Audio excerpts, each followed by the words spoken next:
João, o que você achou daquela história do Mauro Cid, que livra a cara do exército, joga nas costas do Garnier e ainda tem ali um detalhe sórdido de que um militar haveria dado voz de prisão para o Bolsonaro. Esteja preso.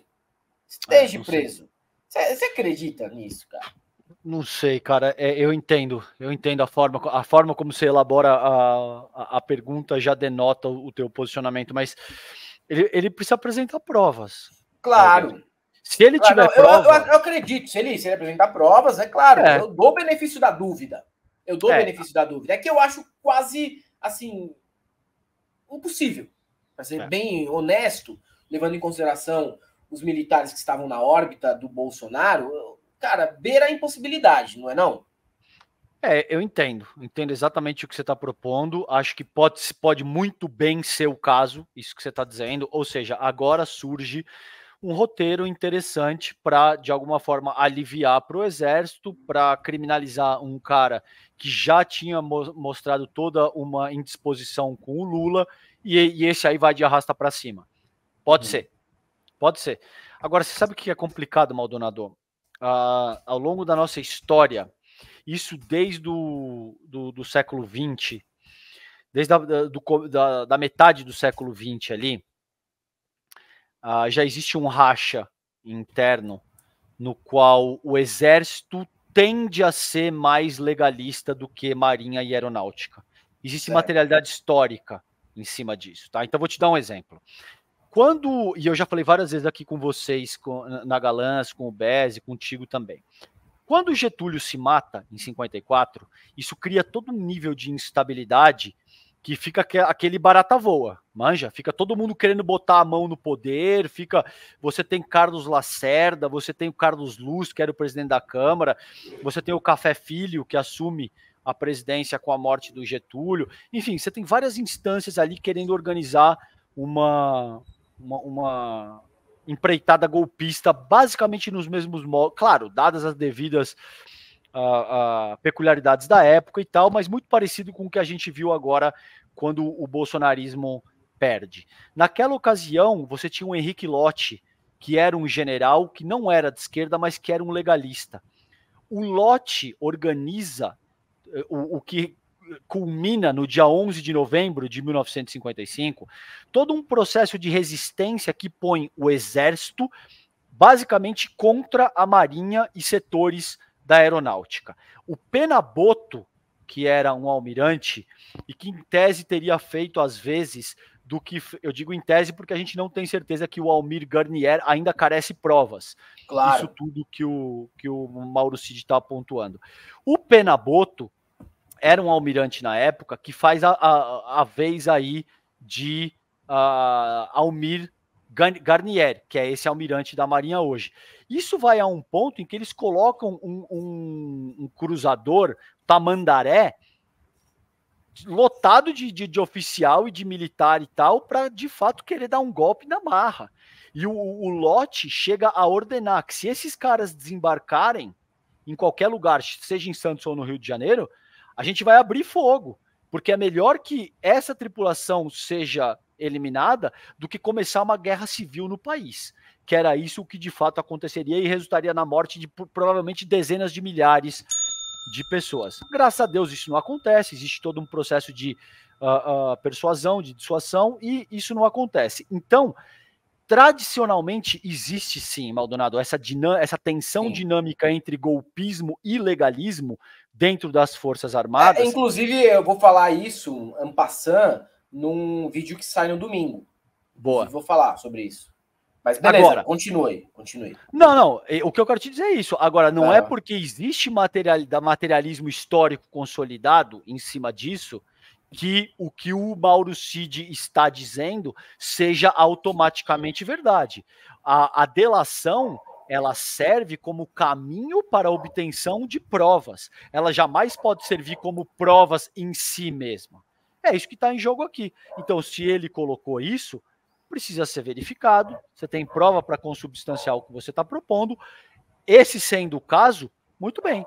Vamos punir o almirante Garnier por traição à pátria, é disso que se trata, e vamos punir os outros membros do exército por prevaricação.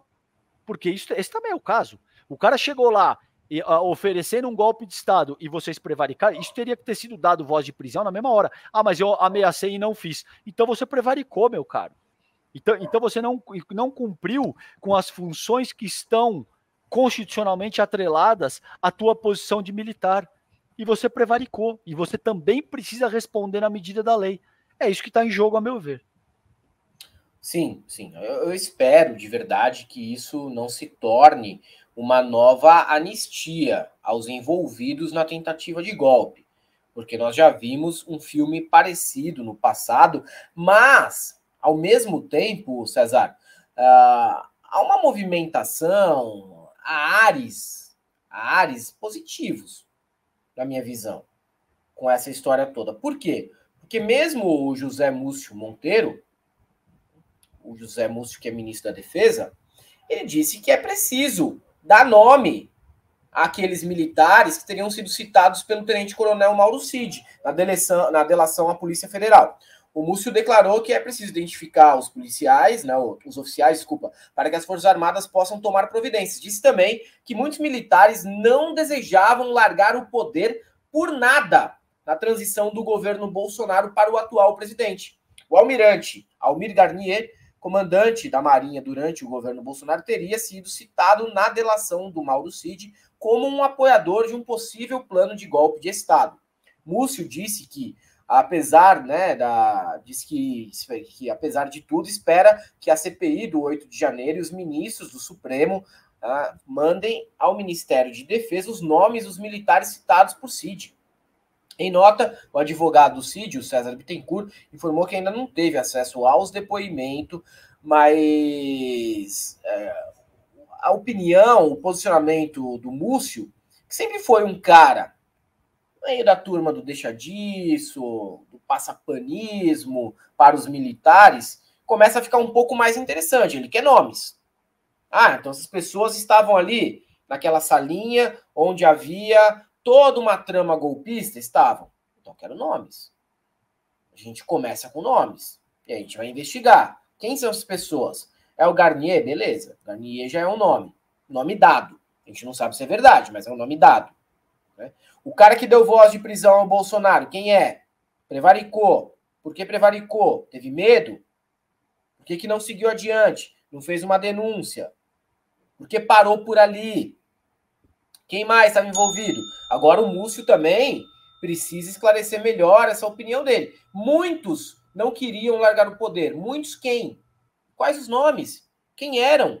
Nós sabemos quem era parte integrante do governo. Quem era ministro, quem estava ali no primeiro escalão do governo, tinha milhares de militares dentro do governo em cargos menores. Mas quem eram as pessoas? Quem sinalizou positivamente, publicamente ou institucionalmente para que o Bolsonaro não saísse do poder? Precisa de nome, precisa de responsabilização, precisa de culpabilização dessas pessoas. Investigação, claro, respeitando todo o processo, mas as pessoas precisam ser responsabilizadas. Porque as pessoas são, sim, golpistas, tá? Pessoas que passaram por cima das próprias responsabilidades para tentar segurar o Bolsonaro no poder. Que o Múcio siga nesse temperamento e nesse tipo de vontade de resolver a questão. Porque até agora não me parecia muito, não. Hoje ele já falou de uma maneira um pouco mais enérgica. Espero que sim. Espero que ele continue a tentar desvendar os nomes daqueles envolvidos diretamente nessa trama golpista, né? E ainda tem o seguinte: o professor de Direito Penal da UFRJ, Davi Tangerino, em entrevista ao UOL News na tarde de quinta-feira, ontem, falou o seguinte, né? Em um dos depoimentos que compõe a delação premiada que fechou com a Polícia Federal, Mauro Cid relatou que logo após a derrota no segundo turno, Bolsonaro recebeu das mãos do Sorocabana uma minuta de decreto para convocar novas eleições. Gente, essa minuta passou aqui pela minha mão. É plausível? Juridicamente, se sustenta? já seria uma conversa esquisita para um presidente da República ter com as Forças Armadas. Se tivesse dúvida jurídica, ele já teria outros consultores oficiais para isso. Segundo o relato de Cid, que é tenente-coronel do Exército, Bolsonaro submeteu o teor do documento em conversa com militares de alta patente. O delator disse ainda que o então comandante da Marinha, almirante Almir Garnier, manifestou-se favoravelmente ao plano golpista durante as conversas. Se houve uma reunião com uma minuta na mão e alguém se recusou, isso pressupõe uma sugestão, um pedido ou um estímulo. Você não recusa uma pergunta, você recusa uma ideia, uma sugestão. Se essa sugestão passa por intervenção do TSE, destituição de ministro do STF e impedir a posse do presidente eleito, obviamente é um crime. Eles estariam autorizados pela lei a dar voz de prisão ao presidente da República. Isso aqui são falas do Tangerino. No mínimo, então, provocado às autoridades competentes, neste caso, notadamente o PGR, e também o presidente da Câmara, Arthur Lira, não ia fazer nada. Eles estariam autorizados pela lei a dar voz de prisão, mas não é tão simples assim. Uma coisa é o que está formalmente na lei, o jogo de poder, o jogo de cena, e as circunstâncias concretas precisam ser muito bem entendidas. Caberia ao chefe do Exército dar voz de prisão também ao comandante da Aeronáutica? Qual era o apoio? Uma coisa é ter o apoio dos comandantes para não seguir com um golpe. Ele permaneceria tendo esse apoio com uma voz de prisão? Faz os questionamentos aí, né? O Tangerino. Mas é uma situação que já avança bastante nessa discussão, não é mesmo, César? Eu vejo um avanço bastante significativo nesta semana, nessa situação aqui. Não sei você. Também, concordo. E por que o Garnier não negou nada até agora? Se esse é o caso. Se é uma trama que o tem como boi de piranha, por que ele não veio a público e disse: não, pode parar. Não teve nada disso. Ele está participando da trama, entrando com a bunda, enquanto a outra pessoa entra com o pé? É isso? Acho pouco provável. Se ele não se manifestou, é porque muito provavelmente ele sabe que o buraco é mais embaixo. Entendeu? Não sei. E tem mais que precisa ser resolvido pelo seguinte. Uma pergunta. O Bolsonaro provocou as Forças Armadas para o golpe ou o contrário? Isso ainda não ficou muito claro para mim. E outra coisa também. A gente vai mesmo resolver essa questão, vai culpar, vai julgar e responsabilizar os culpados, porque a gente tem neste momento patriotário de baixo clero, doidinho de bairro, maluquinho de aldeia, pegando 17 anos de cadeia. Ah, Helder, você tá com dó? Leva pra tua casa. Não. Com dó. Não é questão de dó. Não é claro. questão de dó. São adultos, tá? Eles precisam ser responsabilizados também. Mas a questão é outra. Outra. O Bolsonaro vai pegar quanto de cana? Exato. O general que for identificado vai pegar quanto de cana? Um empresário que financiou? Essa é a minha pergunta. Por que mandar para o Chilindró, o doidinho de bairro, o Aécio, que estava compartilhando fake news no grupo de zap da Sabesp? É muito simples. Mandar aquele outro blogueiro, José Comilão, que fez a leitura chorosa, que perdeu o apoio, é muito simples. 15 anos, 17, 30, joga lá, pega a chave, bota no lixo e ninguém nem liga. Os caras não são ninguém. Mas e o Bolsonaro e os generais, hein? Vão pegar quanto de cana? Se esses caras pegaram 17, tem que pegar no mínimo 30. 25 anos. Eu conversei com o Lênio Streck, com vários juristas e tal, que dizem algo entre 22 e 25, o doutor Fernando Fernandes e tal. Eu estou dizendo nomes porque essas entrevistas estão gravadas e são públicas, tá? Então, eles disseram algo entre 22 e 25 anos. Agora, veja, o que é fundamental aqui, que a gente faça uma espécie de faxina nas Forças Armadas Nacionais, tá? Um processo similar aconteceu ao longo do século passado, e isso é absolutamente fundamental, que a gente seja capaz de reformular o conteúdo programático que são oferecidos para essas pessoas. É óbvio que a gente tem que trabalhar uma série de coisas que são muito mais profundas do que simplesmente imputar a responsabilidade ao Garnier, se esse é o caso. E só para esclarecer outro ponto que o chat está colocando, eu comecei a ler Marx em 99, Maldonado, então tudo que eu faço em ciências sociais tem um quê das ideias do campo marxiano. Quando eu digo materialidade histórica, é uma medida assim que está atrelada com o materialismo histórico e dialético. O materialismo histórico e dialético visa compreender determinada questão através da realidade concreta, que é o que, de forma hiper resumida, que é o que Marx faz invertendo o idealismo dialético de Hegel. Nem vou descer muito nisso, mas só para deixar claro, por que eu uso o termo materialidade histórica nesse sentido? Todo dia, a live da Galãs começa entre 3h10 e 3h12. Essa é a materialidade histórica, gente. É por isso que eu estou colocando aqui. Você pode ser idealista e achar que na segunda-feira o Helder e o Bezzi vão começar a live às 3 horas da tarde? Pode. Isso pode acontecer? Pode. Pode ser exceção à regra material e histórica que está definida até esse ponto. É por isso que eu te disse, e eu dei esse exemplo, existe materialidade histórica consolidada no sentido de você ter a Marinha mais inclinada ao golpismo do que o Exército, por exemplo, quando da figura do general Henrique Lott e do Penaboto na Marinha querendo dar o golpe. Existe uma materialidade histórica consolidada que te denota o funcionamento de um determinado sistema social.